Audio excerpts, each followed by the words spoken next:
일부로서 먼저 유학을 한번 해보도록 하겠습니다. 유학. 자, 동일리에는 크게 세 줄기가 있죠, 그죠? 유가, 불가, 도가. 유불도입니다. 그 중에 오늘은 유가. 자, 유가의 시대적 변화. 유가라고 하면 유학이라 해볼게요. 유학이 한국에 어떻게 변했는가. 그래서 크게 진나라를 중심으로 앞전식인 현진유학과 이후 등장한 새로운 유학이 있겠죠, 그죠? 신유학이라는 단어는 조금 쓰기가 좀 애매한 부분이 있겠지만 일단 선생님 나름대로는 한번 이렇게 써보도록 하겠습니다. 그래서 앞선 유학으로는 이 진나라 앞선 시기 유학은 옛날 중국 고대부터 시작해서 춘추영호 시대까지 이어지던 그런 유학의 문화죠, 그죠? 대표자로는 우리 책에 소개하는 공자, 맹자, 순자 여러분 다 배웠을 겁니다.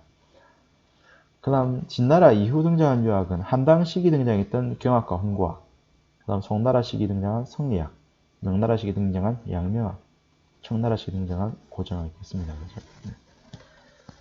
자, 그러면은 선진유학부터 보도록 하죠. 고대 유학이죠. 초기 유학이고. 자, 공자 유학의 시초격이죠, 그죠? 그래서 제일 중시한 게 뭐다? 인이다. 인의 의미는 크게 인간다움과 사랑의 의미가 있죠, 그죠? 자, 사랑 의미가 크죠, 그죠? 이 사랑을 어떻게 그러면 익힐 것인가? 실천을 통해서 익힐 것인가? 두 가지 있습니다. 바로 효와죄죠, 효와죄. 우리가 사랑해야 될 가장 가까운 존재, 부모님 아니겠습니까? 부모님에 대한 사랑, 그 다음 우들은 공경할 죄자. 그래서 효와죄가 인의 기본 실천 덕목이다 라고 얘기했죠, 그죠? 거기에 더해서 인의 어떤 실천적 원리로서는 춤과 서가 있겠습니다, 그죠? 춤과 서는 이게 엄청 선생님이 중요하다 얘기했었죠, 수업 시간에. 어찌 보면 공자가 이끌어낸 근본적인 도덕 원리에 해당됩니다. 도덕 원리. 이게 자꾸 따라 도덕 원리. 그러니까 어떤 행동을 할 때 그 행동을 어떻게 할 것인가에 지침이 되는, 근원이 되는 어떤 아주 심플한 어떤 원칙이 되는 거죠, 그죠? 그래서 충은 뭐였습니까? 충실한 것. 서는 내 마음과 같이, 그래서 타인의 마음을 헤아리는 것이 되겠죠, 그죠? 그래서 여러분 행동을 할 때 이 두 가지 원리에 비춰본다면 더욱더 행동을 할 수 있다라는 얘기하고 있습니다. 자, 인이라는 건 그래서 내면적인 거고, 이런 내면과 더불어 갖춰야 될 게 바로 외면적인 사회규범인 이해가 되겠죠, 외면적인 거. 그래서 인이 내면적 본성, 내면적인 어떤 자연적인 인간성이라면은 얘는 인위적으로 만들어진 사회적으로 약속된 규칙이죠, 그죠? 그래서 얘는 철저하게 외부에서부터 습득하는 것입니다, 그죠? 그러니까 내면의 도덕성을 바탕으로 외부적인 예를 익혀서 인과 예를 두루 갖춘, 즉 안과 밖을 두루 갖춘 인물인 군자가 돼야 된다는 얘기겠죠, 그죠? 군자. 공자는 죄송합니다. 이상적 인간상으로 성인이 아니고, 성인은 특별한 사람한테 할 수 있다고 보고 있고, 일반적인 사람은 대부분 다가 군자까지 가능하다고 보고 있어요. 그래서 군자가 목표가 되고, 그런 군자의 정치까지 이어지고 있죠. 동양윤리는 옛날부터 이 가정윤리, 개인윤리와 사회윤리가 분리되지 않고 정치까지 결합되어 있습니다. 그래서 정치 형태로는 덕치, 정치를 할 때 인격 이런 걸로 정치한다는 거죠. 인격스러움, 인격의 어떤 덕스러움으로서 정치를 한다. 그래서 위정자가 어떤 특별한 능력이 필요한 게 아니고, 무엇보다도 이 위정자 자체가 도덕적이 된다는 얘기 많이 하고 있고요. 따라서 수기이 아닌 자신을 먼저 수양하고 난 이후에 타인, 여기서 이는 타인이고 아는 편안하게 하다, 다신다는 의미였죠. 그래서 자신을 수양한 다음에 타인을 편안하게 해주라. 먼저 자신의 수양을 강조하고 있습니다. 다음 정명이다. 정치라는 것이 다름이 아니고 특별한 뭔가 능력이 필요한 게 아니고 바르게 만드는 것이다. 정치라는 건 바르게 만드는 것이다. 그래서 무엇보다도 무엇을 바르게 할 것인가? 여기서 이름이라는 건 무슨 의미입니까? 사회적인 역할이죠, 그죠? 그래서 각 개인이 자신에게 주어진 역할들을 잘 수행할 때, 자기 자리에서 자기 역할을 수행할 때 사회가 오히려 바르게 된다는 얘기하고 있습니다. 그래서 내가 잘한다, 네가 잘한다, 서로 이렇게 덤비는 게 아니고 각자의 위치에서 각자의 위치를 고수해야 된다는 거죠. 대동사회, 공자가 말한 이상적인 사회인데, 얘기에 나오는 그런 예계라는 책에 나오죠, 그죠? 그래서 모두가 하나된 사회로서 모든 사람이 도덕적이 된다면 뭐 특별한 제도나 노력 없이도 사회가 이상적인 모습이 될 수 있다는 얘기를 하고 있습니다. 이런 공자의 이런 덕지사상의 영향을 많이 받았기 때문에 맹자는 왕도 정치를 얘기하죠. 왕도 정치. 왕도 정치는 패도 정치의 반대말이죠. 패도 정치는 뭡니까? 힘과 주목, 강압적인 정치를 말하고, 그럼 왕도 정치는요? 왕도 정치는 앞서 배웠던 덕치와 비슷하게 도덕적인 정치, 도덕적인 정치. 사특하지 않고. 그래서 무엇보다도 아까 얘기했던 인과 거기에 더해서 의가 함께 이루어질 때 인과 의로서 하는 정치가 왕도 정치다라고 말합니다. 이는 아까 얘기했듯이 사랑이죠, 사랑. 그래서 백성을 사랑하는 마음이고, 의는 정의죠, 정의. 그러니까 올바름 이런 의미죠, 그죠? 그래서 정의와 올바름을 바탕으로 정치를 해야겠다 이렇게 하고 있습니다. 이 도덕적인 정치죠. 또 하나 민본주의다. 백성이 근본이다. 우리 민주주의와 비슷하게 백성이 정치적 주체까지는 아니지만 정치의 근간이 된다라는 얘기를 하고 있습니다. 따라서 왕은 정치를 할 때 백성을 위한 정치를 해야 된다 얘기하고 있고요. 백성혁명, 만약 왕이 왕답지 못하다면, 즉 왕이 백성을 근본으로 생각하지 않고 그들을 업신여긴다면 왕답지 못한 거니까 정명이 어긋나겠죠, 그죠? 그래서 어떻게 합니까? 왕을 바꿀 수 있다. 왕씨라는 성을 바꿀 역자, 혁명, 성씨를 바꾸는 혁명, 즉 왕조를 바꾸는 혁명을 인정했습니다. 그리고 나아가서 즐거움이 있다면은 함께 나눠야겠죠. 누구와? 여타의 백성들과 함께 즐거움을 나눠라라는 얘기했고요. 다음 항산과 항심 얘기했었죠, 그죠? 원문에는 무항산적 무항심이죠, 그죠? 항심이라는 건 도덕적인 마음가짐이에요. 도덕적인 마음가짐인데 도덕이라는 것이 가능하기 위해서는 먼저 적어도 생계, 즉 먹고 사는 문제는 해결해 줘야 된다는 거죠. 그죠? 보통 위정자들이 도덕을 강조하는데 모든 사람이 장발장과 같은 상황이면 도덕을 지키기 힘들겠죠. 그죠? 당장 먹고 살기 힘드니까. 따라서 적어도 먹고 사는 문제는 완전히 해결해 줄 때 도덕성을 지켜라 라고 말할 수 있다는 겁니다. 그만큼 백성들의 복지를 강조한 거죠.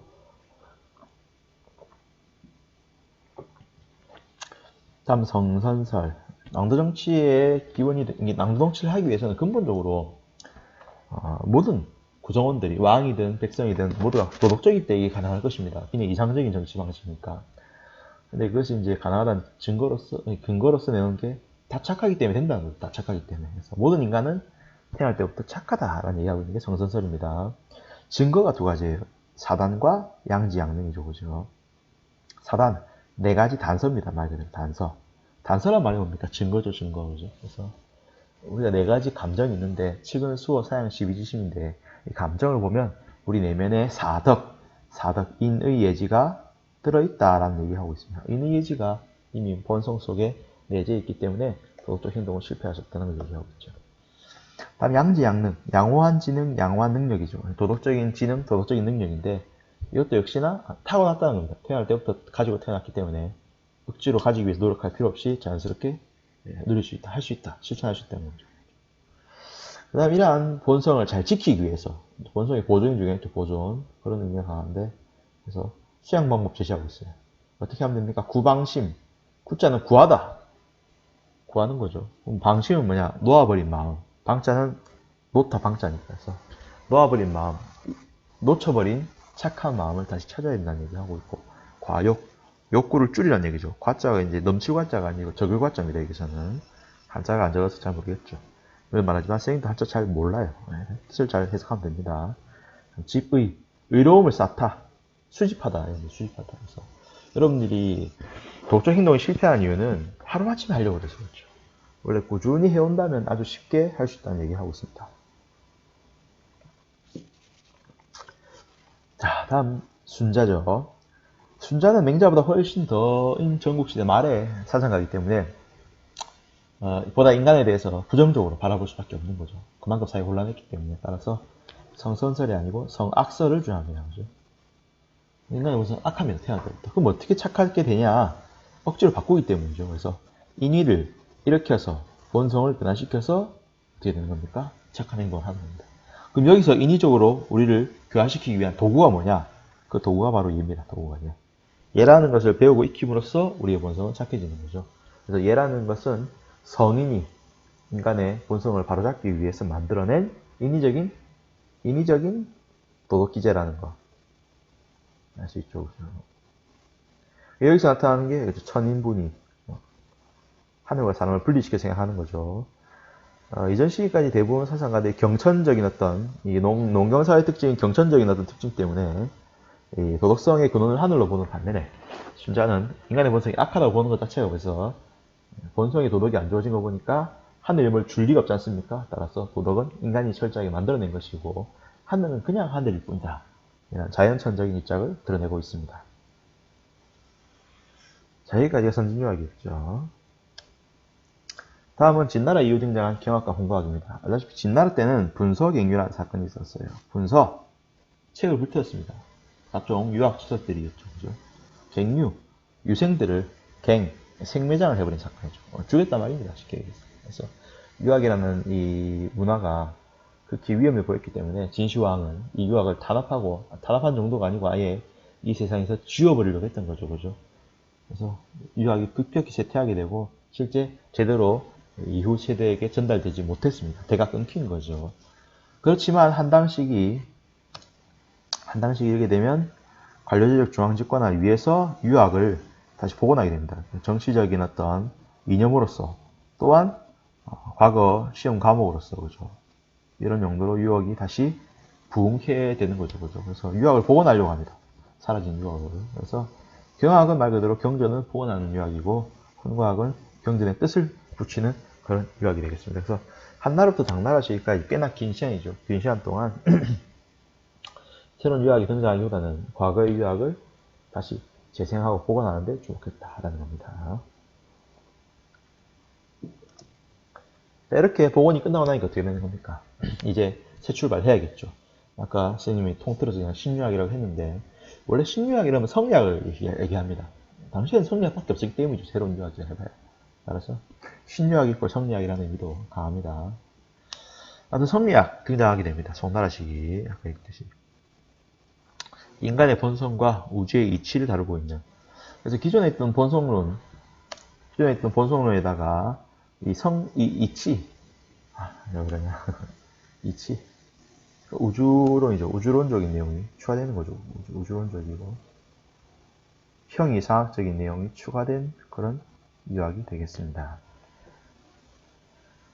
자, 역시나 만든 사람은 많습니다. 청리학을 만들어낸 건 하나의 긴 학자들의 공동작업이었기 때문에 대표자로는 주희가 있다는 거죠. 그래서 기존 유학의 심성론 취향론에다가 여기다 우주론을 결합시켜서 우주론적인 내용은 이제 당대 유행했던 도가라든가 불가가 가지고 있던 특징이죠. 그죠? 이것을 가져와서 가져다게 되면 또 벤치마킹한 거죠. 그래서 독특한 유학사상을 만들어냈다. 성리학은 크게 세 가지 파트로 되어 있습니다. 우주론, 심성론, 취향론. 우주론 말 그대로 이 우주는 어떻게 만들어지는가. 우주의 원리를 다루는 부분이죠. 이게 이론이에요.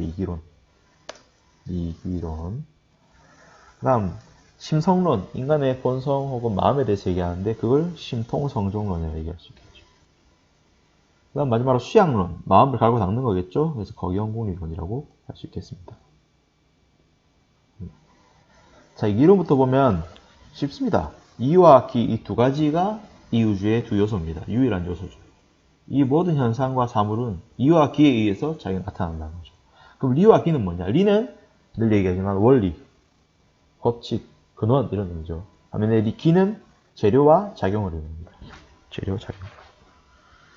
그러니까 이 원리라는 것은 눈에 원래 보이지 않는 거죠. 원리가 눈에 보이기 위해서는 어떤 현상이 나타나야 됩니다. 현상이 나타난다는 말은 그러한 원리인 리에다가 물체의 재료라든가 혹은 힘, 포스, 작용이 더해졌을 때 나타나는 현상이라는 거죠. 나름대로 그래도 완전 헛다리 짚지 않고 어느 정도 현대과학과 다르지 않은 부분을 짚고 있다는 건 놀라운 사실이에요. 신대과학도 알다시피 어떤 물리현상이라는 것을 배우에는 먼저 물리 법칙이 있고 그러한 법칙이 적용되는 대상이 있어야겠죠. 이 두 가지를 리와 기라고 대변하고 있는 게 이기론입니다. 되게 허무맹랑해 보이면서도 또 되게 틀리지도 않은 내용이라고 볼 수 있습니다. 자, 그럼 불상리, 불상잡이다. 이 둘의 관계를 얘기하고 있죠. 둘 다 서로 이별을 하지도 않고 그렇다고 섞이지도 않는다는 얘기입니다. 리와 기가 별개로 존재하는 경우는 절대 볼 수 없습니다. 무조건 현상 속에는 리와 기가 다 같이 작용해서 나타나기 때문에 같이 들어있는 요소가. 그렇다고 해서 잘 뜯어봤을 때 리와 기가 아닌 다른 형태의 것은 있느냐 없습니다. 오로지 잘 뜯어보면 리고 기입니다. 리와 기가 합치자가 리고 뇌 이런 걸로 만들어지지 않고 즉 섞이지 않고 항상 잘 따져보면 근원이 되는 리가 있고 그것에 더해지는 기가 있다고 보면 되겠습니다. 항상 그것은 구분해서 볼 수는 있다는 거죠. 여기까지 이론적인 논리적인 분석입니다. 자, 그 다음 심성론, 인간의 인재에 대해서 얘기해야 되는데 인간의 본성, 인간의 심성은 어떠냐? 당연히 맹자의 성선설을 기반으로 하고 있습니다. 그래서 본성은 착한데 왜 착하겠습니까? 본성이 곧 무엇이기 때문에 본성이 곧 리, 우주론에서 아까 말했던 원리이기 때문이죠. 여기서 원리는 물리적 원리이거는 뭐겠습니까? 그렇죠. 도덕적이고 윤리적인 원리겠죠. 그죠? 그래서 특이한 게 심통성정, 심이 통이에요. 통. 심이 통자고 그 통 안에 성과정이 있다 보면 이해되겠습니다. 그래서 심이라는 것은 성과 기가 성이 있고 그 성에 리가 더해져 나타난 정까지 포괄적으로 말하고 있는 전체를 말하는 거죠. 쉽게 해서 이 심신, 육체와 정신 얘기할 때 그 심인 거죠. 심은 정신 전체를 얘기하는 것이고 그러한 정신 전체 중에서 근본, 즉 근원이 되는 것이 본성이고 그러한 본성이 나타난 작용되어 나타나는 현상으로서의 모습은 작용되어 나타난 현상으로 본다면 그것은 감정이라는 거죠. 그래서 여러분 심이라는 것 속에 근원인 리로 해당되는 본성, 성이 있고 그리고 이러한 성에다가 작용이 더해져서 플러스 기죠. 기가 더해져서 나타난 현상으로서의 감정, 정이 있다는 거죠. 그래서 성과 정은 심의 근원과 작용이 해당되는 부분이니까 심이 전체가 되는 거죠. 따라서 심통, 성정 이렇게 부릅니다. 제일 중요한 건 아무래도 성이겠죠. 성은 아까 얘기했듯이 우리 안에 나라는 존재의 근본이기 때문에 요소로 본다면 리기론의 요소로 본다면 분명히 리일 것입니다. 따라서 그것을 뭐라냐? 성, 즉 리라고 표현하고 있는 거죠. 인간의 본성이고 이치다. 그러나 이 이치가 그대로 나타난다면 얼마나 좋겠습니까? 하지만 우리가 가지고 있는 어떤 기적 요소예요. 뭐 육체든 욕구든 뭐 혹은 외부적 현상이든 간에 그러한 기적인 것들이 더해지게 되면 감정이라는 외부적인 형태로 나타나게 되는 거죠. 그죠? 자, 그 다음 시약론 마지막으로 인간의 본성을 갈고 닦아야겠죠. 그죠? 시약론은 거경과 공리론 두 가지 거경공리론입니다. 거경은 약간 소극적이고 방어적이죠. 그죠? 반면에 공리는 좀 더 적극적이고 공격적입니다. 그래서 거경은 본성을 보존하는 데 주목합니다. 병에 거처한다. 경건한 마음가짐 유지하는 거죠. 반면에 공리는 이치를 탐구해서 그 이치를 얻겠다는 거죠. 그죠? 아까 말했듯이 리라는 것은 동시에 두 가지 성격입니다. 리라는 것은 물리법칙이기도 하지만 윤리법칙이기도 하죠. 그래서 리를 터득하기만 하면 물리고 윤리고 다 해결된다는 입장이죠. 따라서 리를 얻기 위해서는 어떻게 하겠습니까?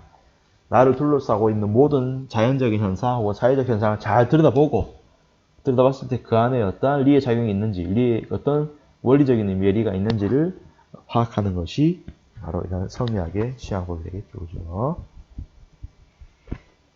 자, 이렇게 성리학 배우고 나니까 어떻습니까? 내용이.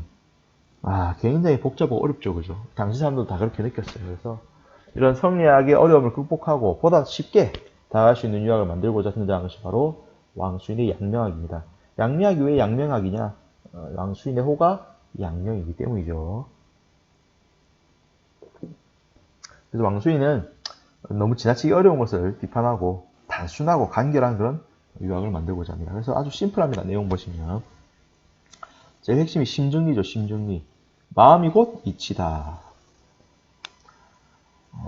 이건 약간 이제 불교 이중론 같은 내용이죠. 나중에 배우게 되겠지만 마음이라는 결국 그 디스플레이가 없으면은 그 어떤 현상도 우리 안에 들어올 수 없다는 거죠. 그죠? 우리는 우리 눈으로 어떤 현상을 봅니다. 눈도 분명히 우리의 어떤 창문 역할을 하지만 보다 더 근원적인 측면에서 우리의 창문이라든가 통로 역할, 외부와의 어떤 통로 역할을 하는 건 심이죠. 그러니까 심이라는 것이 있어야지만이 외부도 있는 것이고 도덕 현상도 있는 거죠. 따라서 여러분들이 마음밖에 달려서 충분히 리는 실현될 수 있다는 얘기를 하고 있습니다. 그죠? 다음 치양지. 여러분들은 마음이 곧 이치입니다. 복잡하지 않아요. 그죠? 마음이 곧 이치란 말은 그 자체로 본성이 착하다는 얘기고 굳이 노력하지 않아도 착하게 행동할 수 있다는 얘기입니다. 왜 굳이 노력하지 않아도 착하게 될 수 있을까요? 양지라는 것이 내재해 있기 때문이죠. 양지는 아까 맹자할 때 배웠죠. 그죠? 양호한 지능, 즉 도덕적인 지능입니다. 근데 이것을 단순히 얻는 게 아니고 더해서 어떻게 하는 겁니까? 실현시키는 거예요. 양지라는 건 원래 있는 거니까 얻는 게 중요한 게 아니죠. 얻는 게 아니고 습득할 수 있는 게 아니고 습득이 아니고 바로 실천해야 될 그런 영역인 거죠. 따라서 이런 원래 타고난 지식인 도덕적 지식인 양지를 잘 실현하는 것을 지양지라고 볼 수 있습니다. 그 다음 마지막 지행합일. 늘 실천 강조하지 않습니까? 바로 이유죠. 지와 행은 분리되지 않는다. 그래서 뭐 당연히 셋 중에 하나만 한다. 셋 중에 한다. 지와 행 둘 중에 하나만 한다 하더라도 충분히 다른 쪽도 같이 영향을 받기 때문에 지만 해도 행이 완성되고 행만 해도 지가 완성되는 그런 둘 간의 호흡이 있다. 둘의 동질성이 있다. 이렇게 하고 있습니다.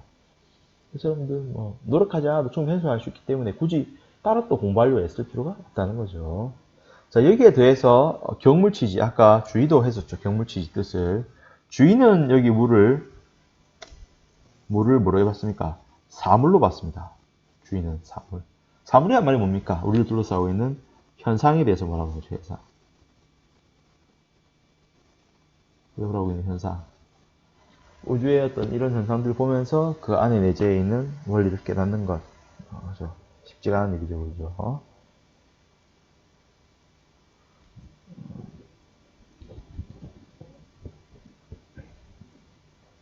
상대적이네. 그쵸. 네, 죄송합니다. 좀 모르겠었네요. 주의의 경우에는 물을 사물로 봤습니다. 사물. 그래서 사물을 통해서 이치에 도달한다. 아까 말했던 형이사학적 의미의 리를 깨닫는다고 봤죠. 하지만 왕수인은 내 마음이 곧 아까 말했듯이 마음이 곧 이치이기 때문에 굳이 마음밖에 찾을 필요가 없지 않습니까? 따라서 여기서 물을 마음 밖으로 안 보고 마음 그 자체로 봅니다. 따라서 여기서 왕수인은 물을 뭐로 봅니까? 내 마음으로 해석합니다. 내 마음.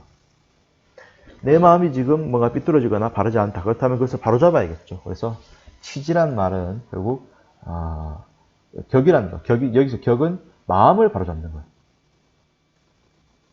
격은 바로잡다이고 물은 마음이니까 격물은 마음을 바로잡아서 뭐 하는 겁니까? 치지. 여기 치지는 곧 뭡니까? 치양지죠. 양지를 실현시키는 것이 치지다. 경물치지 뜻이 뭡니까? 마음을 바로잡아 치양지를 실현하는 것을 경물치지라고 해석합니다. 그죠? 그래서 그만큼 왕수인은 주의에 비해서 훨씬 더 간결하고 쉽고 심플하면서도 보다 강력하고 실천적인 그런 유학을 주장했다는 겁니다. 그다음 고정학은 책에 아예 나와 있지도 않죠. 그죠? 그래서 청나라식이 나타났었고 유행하지도 않았습니다. 이제 나타났었고 그래서 서양의 어떤 이 과학이죠. 이런 영향을 받아가지고 과학적인 어떤 학문을 하겠다는 그런 태도였던 거죠. 자, 방금까지 알아본 건 중국 유학의 역사였죠. 그러면 당연히 한국 유학의 역사도 알아봐야겠죠. 한국 유학의 역사 보도록 합시다. 조짱인 삼국시대 때 유입됐어요. 그죠?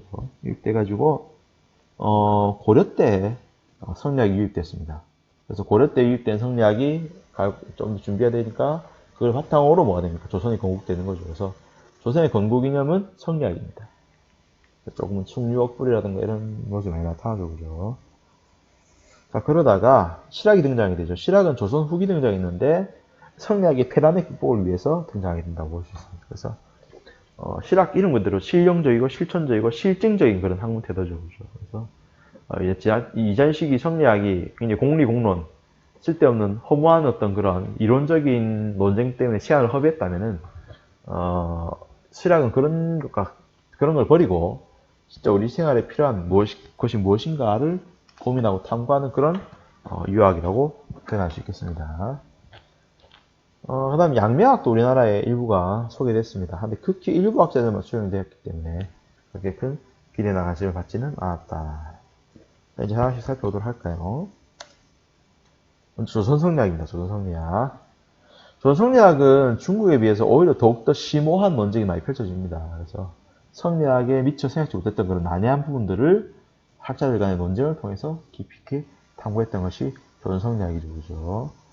대표적인 두 서상가 나와 있습니다. 그죠? 이황과 이이입니다. 이황과 이의 큰 차이점은 이황은 이의 상대적 중요성, 즉 리가 기에 비해서 훨씬 중요하다는 얘기를 강조합니다. 그러다 보니까 나중에 나온 내용들이 나오고, 반면에 이의 경우에는 이와 기의 조화, 둘의 조화가 중요하다는 얘기합니다. 서로 주고받는 그런 특징을 봐야겠죠. 먼저 이화항의 경우는 이의 상대적 부정성을 부각한다. 왜 그러겠습니까? 우리가 무엇보다 성리학의 수양의 어떤 핵심은 리를 보존하고 리를 깨닫는 것이죠. 그만큼 리가 모든 어떤 도덕 현상에 앞서는 도덕적 행위를 위한 가장 근원적인 원리라는 얘기가 들어있습니다.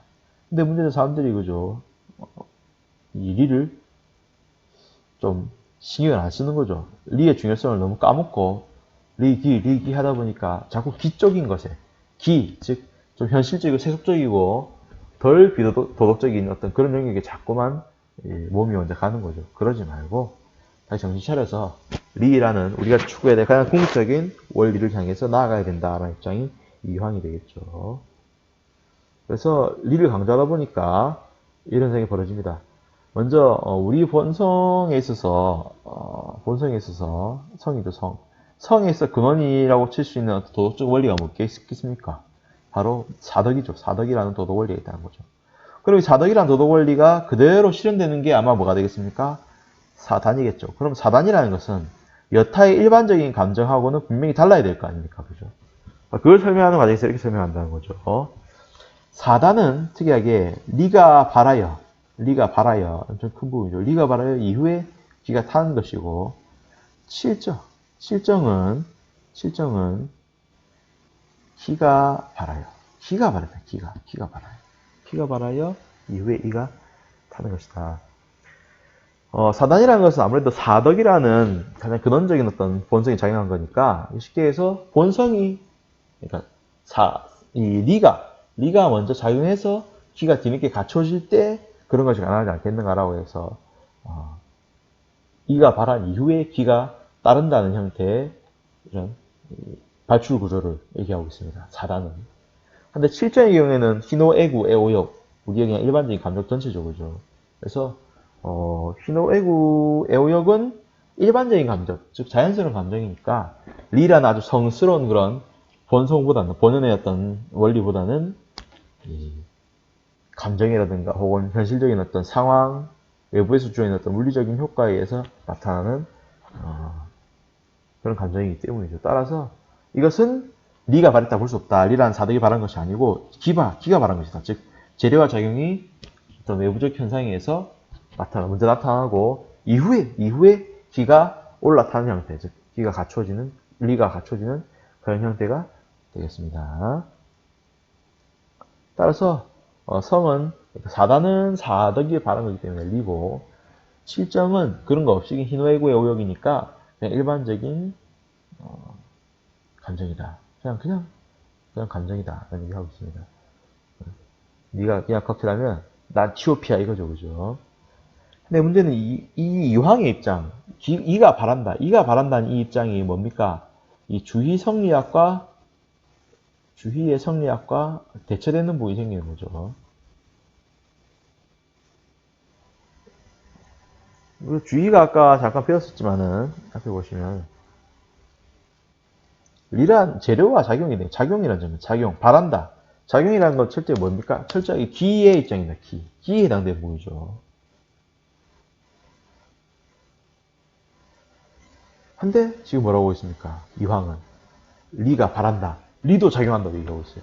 리는 작용하지 않는데, 리는 무의무형, 아무것도 하지 않는 존재입니다. 근데 리가 작용한다고 약간 좀 주의 성리학의 기본 원리를 무시하는 게 아닌가 싶은 거죠, 그죠? 그럴 수밖에 없겠죠, 그죠?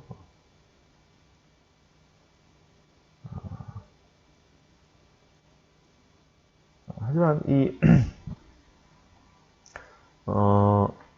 이가 볼 때는 리는 원리로서 끝입니다. 더 이상 사용할 수 없고, 기는 작용은 하지만 스스로 원리가 되지 못해요. 따라서 리라는 원리의 명령에 따라서 기가 작동해야 된다는 거죠. 따라서 제대로 본다면 반드시 기가 발하여 이가 타는 하나의 길밖에 없다고 볼 수 있습니다.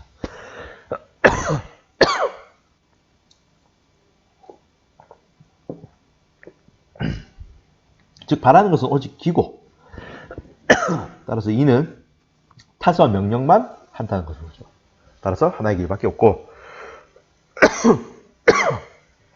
따라서 칠정 중에 중절한 정, 즉 도덕적인 그런 감정만 뭐라 부른다? 사단이라고 부를 수 있다는 거죠. 갑자기 목 컨디션이 확 안 좋아졌어요. 따라서 이는 이기지묘 이등고급과 같이 각각 역할이 분리되어 있기 때문에 둘은 반드시 협업을 해야지만 뭔가 해낼 수 있다는 입장입니다. 반면에 이항의 경우에는 여기 잘못됐네요. 이 귀기청이지. 그렇죠. 이는 귀하고 기는 천하다 입장에서 이가 훨씬 더 중하다. 무엇이 중한디? 이게 이가 더 중요하다고 얘기하고 있죠. 그죠? 따라서 리기 호발설, 이와 기 둘 다 바란다는 입장이 되겠죠. 그리고 나아가서 아까 4단과 7정에서 4단 따로, 7정 따로 이렇게 봤고, 이의 경우에는 7정 속에 4단이 포함되는 걸로 7정 중에 일부가 4단이 되는 거죠. 7정이라는 일반적 감정 중에 도덕적인 감정이 4단이라고 보는 겁니다. 그래서 내용은 좀 어렵지만 그만큼 한국 성리학이 중국 성리학 못지않게 굉장히 체계적이고 심오했다는 사실을 우린 충분히 알 수 있어요. 그것만 해도 굉장히 국뽕 아닙니까? 국뽕. 기분 좋은 일이죠, 그죠? 대단했다는 사실이죠, 우리 선대학자들이. 자, 넘어갑시다. 조선 실학이죠, 그죠? 아까 이때 후기 발생하죠, 그죠? 청의 고정학 영향도 받고, 또 이제 당대 시대적 요청에 의해서 좀 더 실천적이고 실용적이고 실증적인 어떤 학문이 요구됐던 거죠. 크게 세 가지 학파가 있습니다. 경세치용, 이용우생, 실사고시. 경세치용은 주로 농업 부문 개혁 통해서 사회개혁을 이루려고 했고, 토지제도 같은 거죠.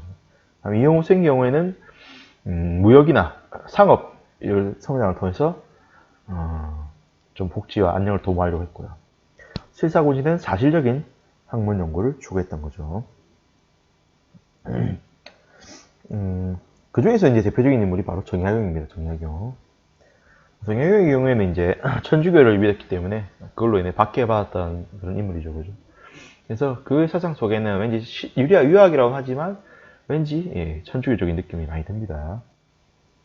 그래서 일단 정약용은 실학자이기 때문에 성리학의 기존 체계를 깨뜨리기 위해서는 기존에 가지고 있던 성리학의 심성론, 우리 아까 배웠죠, 그죠? 심통성정이라든가 성증리적 관점을 탈피해야 된다 보고 있습니다. 그리고 나아가서 우리 인간이 가진 자율성과 이런 자주권, 주체적인 어떤 특성을 자유와 주체성을 드러내려고 애랬었죠, 그죠?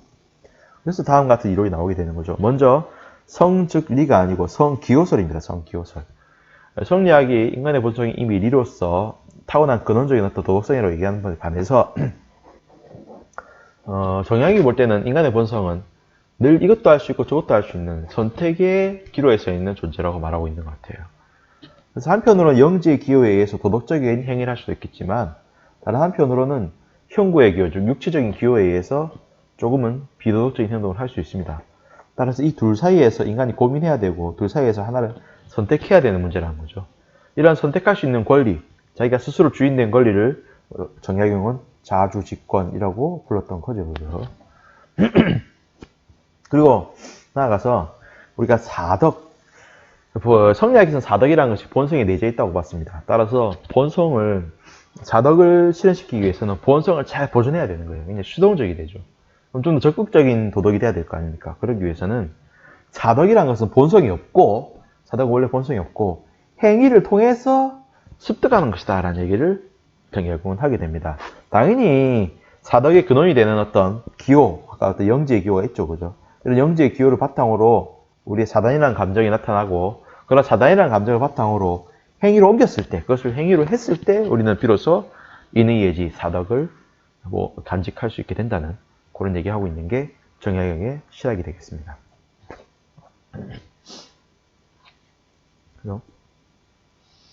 자, 이렇게 시작을 바라봤고, 그 다음 조선 양미학이죠, 그죠? 조선 양미학은, 솔직히 그렇게 크게 주목받지 못한, 그런, 좀, 아웃사이딩 하는 그런, 유학이었던 거죠. 원래 양미학도 그렇습니다. 오리지널 양미학도 그랬어요. 그래서 성리학은 상력이 이제 부속 분위로 해서 배척되었고 극히 일부 학자가 강화학파라죠. 강화학 아예 나와 있네요. 보통 옛날에는 강화도 하면은 그렇게